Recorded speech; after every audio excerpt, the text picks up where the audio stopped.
Hello guys, कैसे हो आप। मैं आपका दोस्त फिरोज शेख वापस से एक नया वीडियो लेके आया हूँ। तो आज हम बात करते हैं क्रिप्टो करेंसी से लेके बैंकिंग से लेके क्रिप्टो करेंसी में हमें एंट्री कैसे करना है, हमें क्यों जाना है क्रिप्टो करेंसी में, क्योंकि आने वाले वक्त में क्रिप्टो करेंसी क्या है, फ्यूचर है, इसके बारे में। अभी आपने पिछले वीडियो में आपने देखा होगा, मेरे लास्ट वीडियो में आपने को मैं बताया था कि किस तरह से दुनिया जब से बनी तब से दुनिया में लेन देन होता था। फिर उसके बाद सिस्टम आया बैंकिंग, सोने के सिक्के के बाद पेपर कर गोल्ड के सिक्के बने, उसके बाद कॉइन्स बने, कॉइन के बाद फिर 58 रुपया, फिर पेपर करेंसी बनी, फिर चेक का सिस्टम बना, फिर डेबिट कार्ड बना, फिर अब यूपीआई। मिनिमम आज यूपीआई से हम आज ट्रांजेक्शन कर रहे हैं। तो यूपीआई ट्रांजेक्शन की जो आज सुविधा है सभी लोगों को बेनिफिट लगती है। आज पूरी इंडिया में किसी को भी अगर हमको पैसा का ट्रांसफ़र करना है तो हम एक ही सेकंड में पैसा ट्रांसफ़र करते हैं। तो ये जो टेक्नोलॉजी है, ये जो फास्टेस्ट ट्रांजेक्शन है, दुनिया ने इसको एक्सेप्ट किया। आज कई सारे लोगों के साथ में गूगल पे फ़ोन के साथ में कई सारे फ्रॉड भी होते हैं, कई सारे स्कैम भी होते हैं, पर आज कई सारे लोग इसको आज भी यूज़ करते हैं और उसको आगे भी यूज़ करेंगे, क्योंकि एक वो गलती थी वो इंसान की जिनको इसको समझ नहीं आया इसको इस्तेमाल करने का। तो अब यूपीआई की जो ट्रांजेक्शन है, ये टेक्नोलॉजी है, ये आखिरी टेक्नोलॉजी है। इसके बाद आपकी जो दुनिया की टेक्नोलॉजी जो करेंसी का जो लेन देन का माध्यम जो बनेगा वो रहेगा ब्लॉकचेन टेक्नोलॉजी, क्रिप्टो करेंसी के ज़रिए से। अब उससे पहले हम अपने बैंकिंग को समझते हैं कि आज हम सबसे ज़्यादा जितने भी जो लोग हैं अपना पैसा कमाते हैं वो अपना पैसा सेविंग कहाँ रखते हैं, बैंक में। क्रिप्टो करेंसी का सर ये भी एक बैंक ही है, आने वाले वक्त में स्टोरेज वैल्यू है, ये हमें चीज़ को समझना पड़ेगा। उससे पहले हम अपने बैंक को समझने की कोशिश करते हैं। बैंक क्या है? आज पूरी दुनिया में या अपने देश में जितने भी बैंक है वो सारे के सारे सेंट्रलाइज है। आज जो लड़ाई जो चल रही है, ये आज जो लोगों को जो दिक्कत है, सेंट्रलाइज से लोग आज डिसेंट्रलाइज में जा रहे हैं, सेंट्रलाइज से लेके डिसेंट्रलाइज में कन्वर्ट हो रहे हैं। अब इसके पीछे रीज़न क्या है, क्यों कन्वर्ट हो रहे हो? एग्जाम्पल के तौर पर मान के चलो आपके पास अगर एक करोड़ रुपये है, मैंने आपको बोला कि 4 बैंकों को मैंने अपने नाम रखा, उसमें से एक बैंक पतपीढ़ी है, एक नागरिक बैंक है, एक नेशनल बैंक है, एक इंटरनेशनल बैंक है। तो आपकी राय से हिसाब से आप कौन से बैंक में आप 1 करोड़ रुपए रखना चाहोगे? बेसिकली जिस बैंक की मजबूत क्वालिटी है, जिस बैंक के पास सबसे ज़्यादा रिटर्न्स है, जिस बैंक के पास सबसे ज़्यादा सिक्योरिटी है, जिस बैंक के पास अच्छे रिटर्न्स है, और जो बैंक के पास सेफ्टी मेरे को अगर दिख रहा है तो आप उसी बैंक में पैसा आप रखोगे।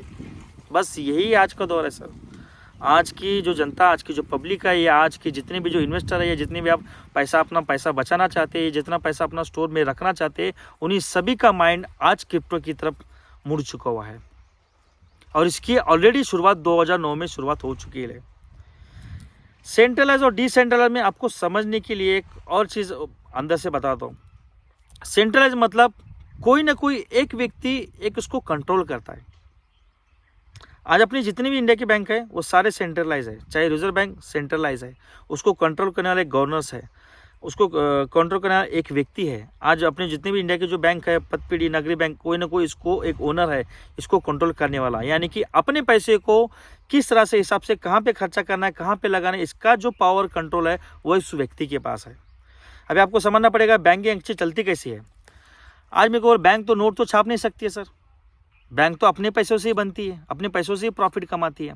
आज एक एटीएम का खर्चा अगर देखा जाएगा तो सर 1.25 लाख का एटीएम का खर्चा बनता है सिर्फ। एक अगर पैसा यहाँ से वहाँ ट्रांसफ़र करने के लिए 6 पुलिस गार्ड चाहिए, एक की सैलरी 25,000 है तो 6 की कितना होगा सर?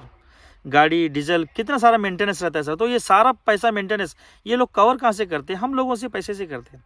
आज एग्जाम्पल मान के चलो, मैंने अगर 10 लाख रुपये अगर बैंक में रखा है तो 10 लाख का मुझे 6% साल का मिलता है। और वही बैंक क्या करती है, मेरे पैसे को, वही पैसे किसी को लोन देती है, 10% वहाँ से लोन लेती है, 4% प्रॉफिट कमाती है, 4% में 2% अपना जितने भी लोगों का सैलरी वो सैलरी करेगी, 2% जो रहेगा जो शेयर होल्डर्स रहेंगे तो वो भी उसकी बैंक की नीयत अगर ठीक रहेगा तो ठीक है, वो 2% बांटेगी, वरना 1% ही बांटेगी, आधा परसेंट ही बांटेगी। या तो बोलेगी business of risk, terms and condition लगा के बोलेंगी कुछ प्रॉफिट नहीं आया।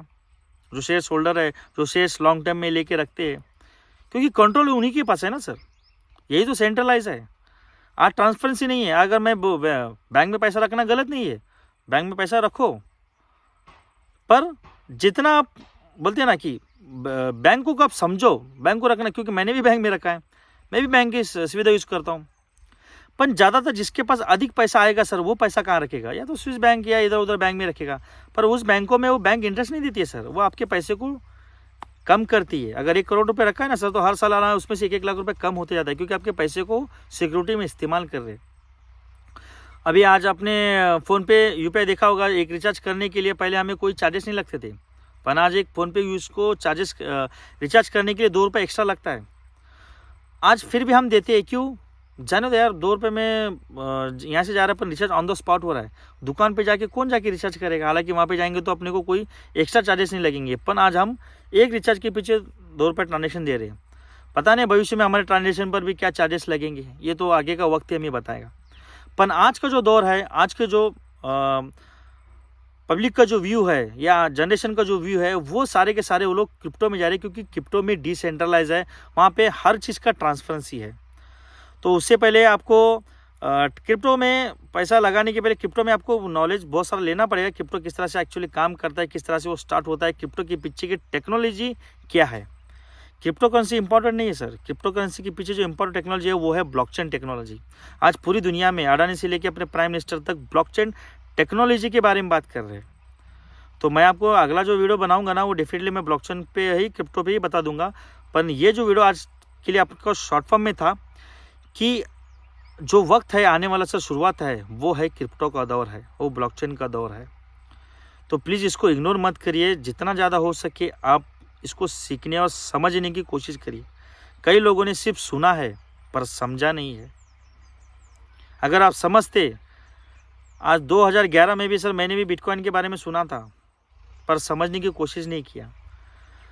तब मेरे एक फ्रेंड ने मेरे को बोला था कि एक ऐसा क्रिप्टो करेंसी है, डिजिटल करेंसी है, तो इसको उसकी कीमत जस्ट 11,000 रुपये, 8,500 रुपये चल रहा है, तो इसको परचेस कर। तो मैं बोला ठीक है। उसने मेरे को व्हाट्सएप पे फ़ोटो भेजा, देखा मैंने कि बोला ये तो एक सोने के सिक्के के जैसा दिख रहा है, लेके रखेंगे। पर जब मैंने उसको लेके रखने की कोशिश किया तो मैं बोला ठीक है, ये पैसा ले और मेरे को दे दे। वो बोला नहीं, मैं तेरे को मेल पे भेजूँगा। मैं बोला भाई तेरे पैसा रिटर्न दे। मैंने खींच लिया पैसा उससे। मैं बोला चल भाई, यहाँ लोगों पे भरोसा नहीं लेन देन का, तो हवे में मेल पे, भाई ये सब मेरे दिमाग के पल्ले नहीं जा रही है, मेरे को कुछ समझ में नहीं आ रहा। ये एसेट्स क्या है?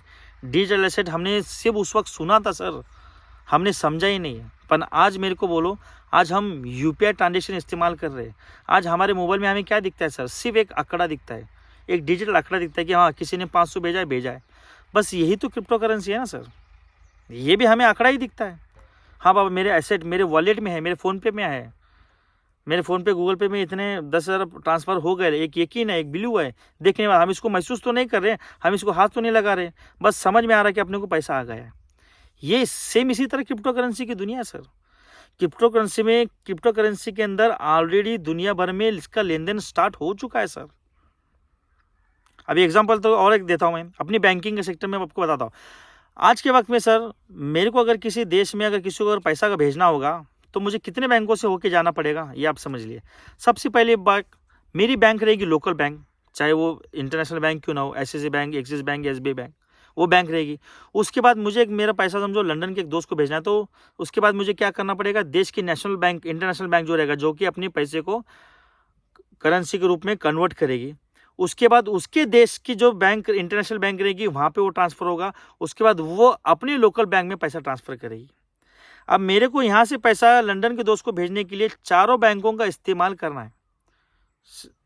अपनी bank national, SBI, international convert करने वाले, फिर उसके देश की कन्वर्ट करने वाली, फिर उसकी लोकल बैंक, ऐसे 4 बैंक की। अब मेरे को बोलो, हर एक बैंक जो है मेरा पैसा ट्रांसफ़र करने के लिए फ्री में तो नहीं ट्रांसफ़र करेगी सर, वो भी तो चार्जेस लेगी। चलो मान के चलो 10,000 मैं ट्रांसफ़र कर रहा हूँ, उसके पीछे उसने 100 रुपये सिर्फ चार्जेस लिया। 100 रुपये मेरे लिए कोई बड़ी बात नहीं है, पर यही ट्रांजेक्शन मुझे हर घंटे अगर करना हो तो मुझे एक सवाल तो खड़ा होगा ना सर, भाई हर घंटे में 100 रुपये में ट्रांजेक्शन दूंगा तो मेरे को बचेगा क्या? इसीलिए दोस्तों, यही अगर चीज़ें अगर क्रिप्टो करेंसी से आप करोगे तो 1 सेकंड में आपका पैसा इस बंदे को पर्सन टू पर्सन जाएगा। जितनी फीस ये लोग कलेक्ट कर रहे हैं ना सर, उसका मैं बोलता हूँ सर, अगर ये 100 रुपये अगर ले रहे होंगे तो उतनी अमाउंट क्रिप्टो करेंसी के ज़रिए मैक्सिमम 40 पैसे या 80 पैसे 1 रुपये में काम हो जाता है। इतना कम gas fees sir crypto currency में अवेलेबल है, जिसके माध्यम से आज पूरी दुनिया में इसी से लेन देन की शुरुआत हो रही है। आज पूरी दुनिया के कई ऐसे बड़े लोग हैं, कई ऐसे नॉलेजेबल लोग हैं, कई ऐसे पढ़े लिखे लोग हैं जो क्रिप्टो करेंसी की तरफ अपना माइंड सेटअप करके वहाँ पे अपना अच्छा खासा पैसा कमा रहे, अपना पैसा बना रहे। पर गरीब इंसान पैसा बनाता नहीं है, क्योंकि गरीब इंसान सिर्फ साला सोचने समझने में ज़िंदगी अपना गवा देता है। वो बोलता है इतना रिस्क मैं नहीं लूँगा भाई, जिसको जानकारी नहीं मैं वहाँ डालूंगा ही नहीं। मेरे को तो अपनी अपनी बैंक की परवड़ती है, अपने बैंक की फ़ायदा मैं 8 साल के लिए डिपॉजिट रख दूंगा भाई। उसको पता नहीं 8 साल के बाद तेरी पैसे की वैल्यू क्या रहेगी। तो को लगता है कि 1 लाख रुपए तूने रखा है, 2 लाख रुपये तुझे मिलेगा 8 साल के बाद। 8 साल के बाद भाई उतना तो पेट्रोल डीजल के लिए खर्चा लगेगा 2 लाख रुपए का, वैल्यू क्या मिले सर।